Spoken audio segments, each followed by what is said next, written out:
Hey guys, it's Heather. We are live from Center Stage. This is a new format that we're doing where we're coming from the stage. And the first time I get to do this is with the amazing Josh Ward. How are you? I'm doing good. How are you? Now, you've been on the road quite a bit, doing a lot of fun stuff. Playing a lot of fairs and festivals right now? Yeah, this is the season. It is the season. And speaking with that, does that mean you get to eat all the good fair food? We try to keep a pretty good diet on the bus, but when you're at a fair, you gotta get some corn dogs. Get some corn dogs. Lemonade. Lemonade. Do you get like the strawberry lemonade? No, I'm more traditional. Just the original squeezed stuff. Yep. Well, let's get into this, man. I found out on your Instagram page about you getting asked to come play at the Grand Ole Opry. Yes, that's going to be November 15th. It's big time. That's coming up. It took a long time to get there. A lot of moving parts behind the scenes. Barrett, he and Andrew went to work and said, we're going to go play the Opry this year. So I didn't know anything about it. I found out on my anniversary date. He tried so hard to get the waiter, find out where we were actually at so he can get the waiter to come tell me. And he was like, I couldn't pull it off, but congratulations. So, made for a bigger night. Yes. So nice. And happy late anniversary on that, on the big find out, the big reveal. Now, with that probably came with a little bit of emotion, like knowing that you're going to play on that stage with that circle that's been there from like this time. So. Absolutely. I mean, it's one of them deals that, we can have the interview with this. Yeah, we can get some jams going. We can get some jams going. No, there is a lot of emotion. I mean, I've played for many, many years on the road and played every beer joint dive and honky tonk there is known to man to get where we're at now. And to have the chance to go stand in that circle that, for the longest time, I only thought was a place that, you got invited to and that kind of deal. So it always seemed so far away.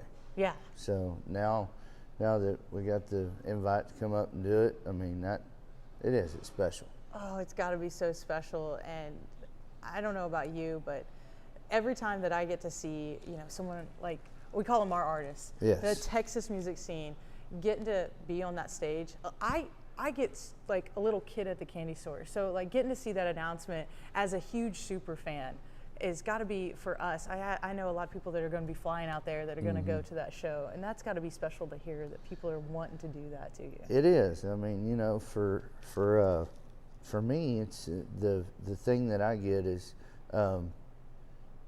we've watched you all these years get to this place, and we want to be here with you in this place. Like, it's not just, hey, come to the show. Like, they earned it too. Yeah. If that makes any sense. It's like family. I mean, your family that supports you behind you. I mean, and then you have those fans that, the Tommy and Marcellos of the group that are there. Yeah. Like, they live at your shows, you know.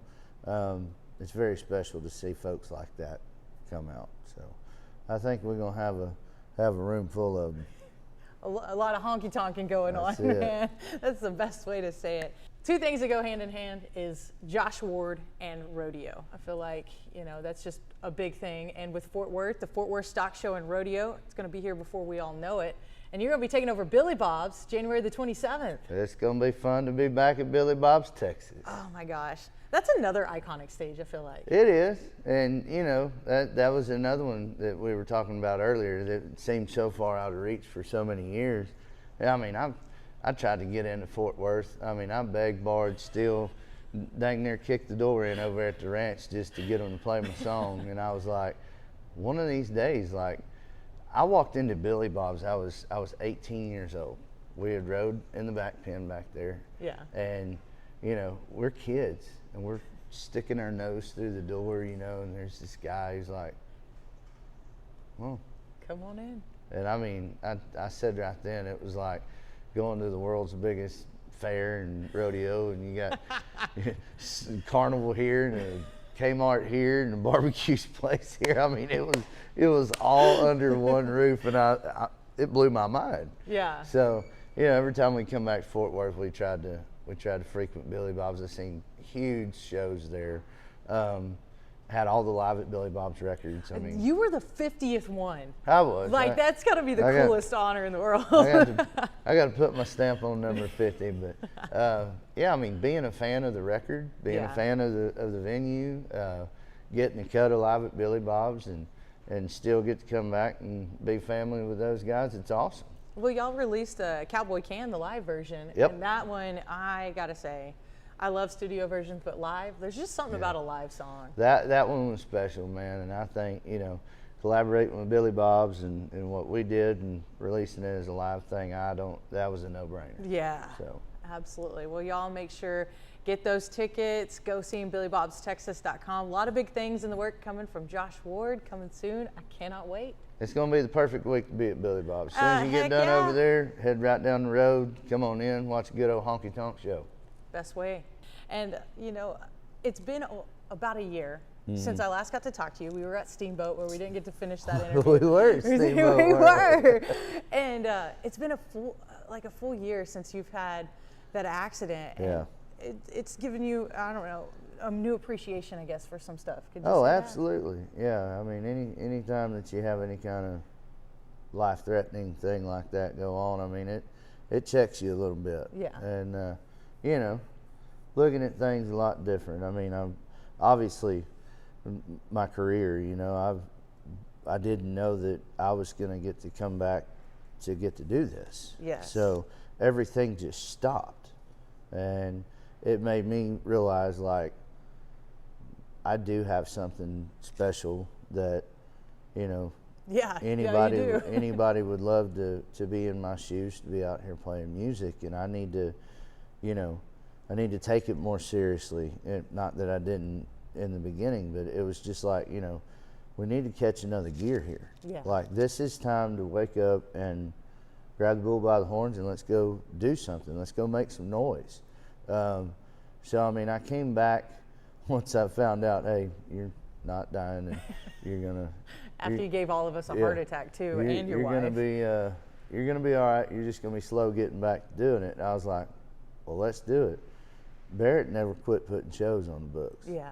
So it was like when we came back, it was full swing. Like, no breaks, no nothing. Hey, here we go. And it was a little rough at first, just physically. I mean, him and some crew guys, they built my back lounge out into a bedroom. So because I couldn't climb into a bunk to go down the road. So, you know, I'm chomping at the bit. I'm telling him laying in the hospital bed, like, no, man, we'll be back at it next week, right? He's like, no, I think you need to take off a little more. But yeah, it was a trying time and woke me up a little bit, and I guess lit the fire. Yeah. You know, so Lit the fire, and I would say you've got some amazing music that you've put out recently, this past year. You still hold the record for the #1 on our top 12. 6 weeks in a row. Yeah. Nobody has beat you or even came close yet. So Dancing with the Devil. yeah, I love that tune. that was a fun one. Wyatt and I got to write, and Carson Chamberlain, his manager, was also a writer on it. I told him, I said, you know, hello, Trouble. And they just looked at me and they were like, what? I said, that song. Yeah. I said, I've always wanted a song like that. And they were like, well, maybe we won't write that one, but we'll write something close to it. So that's where the Trouble came in, play on word song. I love it. Just an upbeat, cool song. I mean, it's easy to write when you got good writers with you. Yeah. So that was one of those. Didn't take us long to write songs. And so. you can just tell with that song. It is just, it's so good. When you hear it, like, you're automatically in this good mood, like, I'm ready to go do something. Makes you want to move. Makes you want to move. And just kind of diving back a little bit into some of your songs, Whiskey and Whitley. That is probably one of my favorite songs in the world. And I know it's been out for a long time, but a lot of people don't really know kind of where you came up with that song. Well, that one, it's my favorite too. I mean, if I had to pick one, it was that one. And you know, I would think it would be one that I wrote, but I didn't. Really? No. Kevin Denny and Buddy Owens, Martin Earmore wrote that song. Oh, wow. But I found it on MySpace. How long ago was that? Oh my goodness. How long I've ago never was heard that? MySpace in a long time. So I hear this version of Whiskey and Whitley at the Bluebird Cafe, and it was kind of loud because it was on somebody's phone. It was one of those videos, and I was like, man, I love that song. Well, I got to digging in a little further into the song. It never was released. Wow.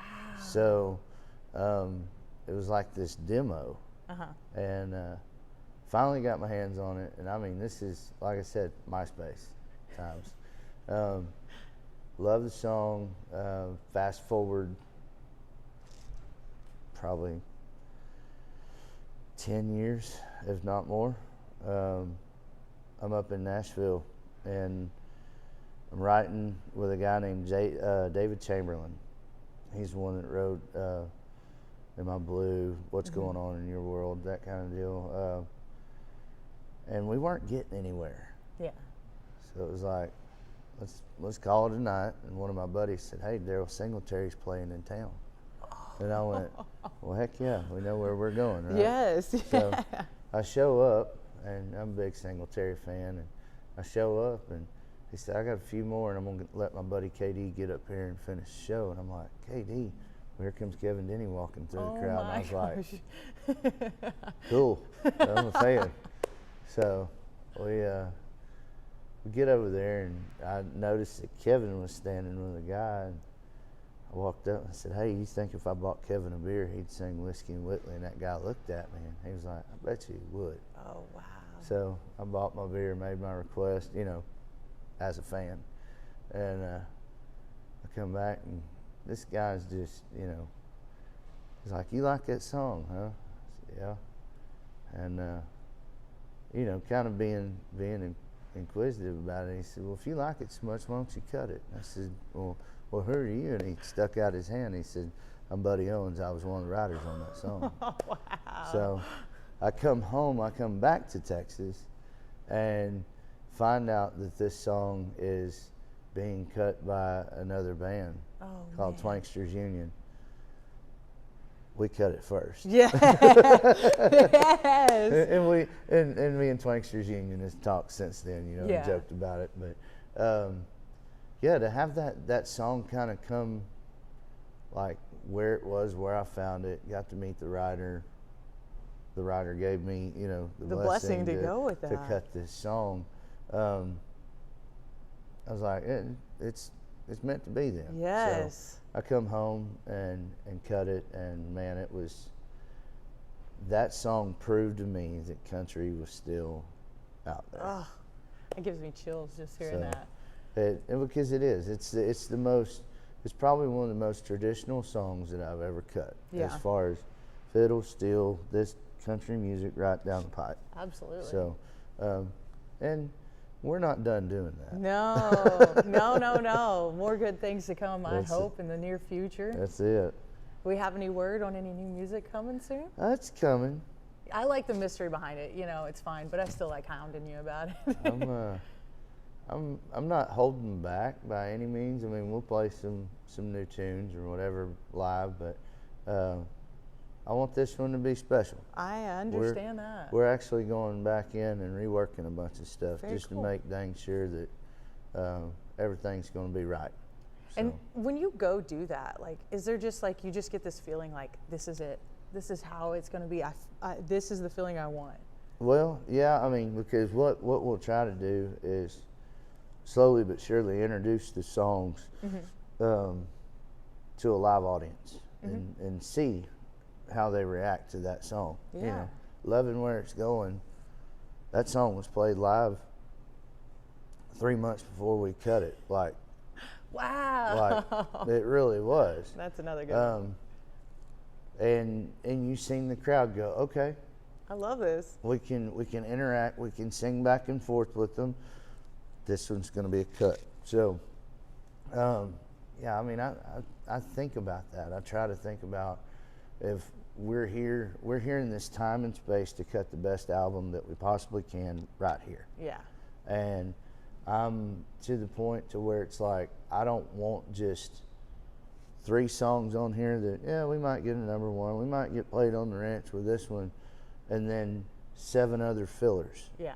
I don't want that record. You want the full. I want a record that nobody wants to skip.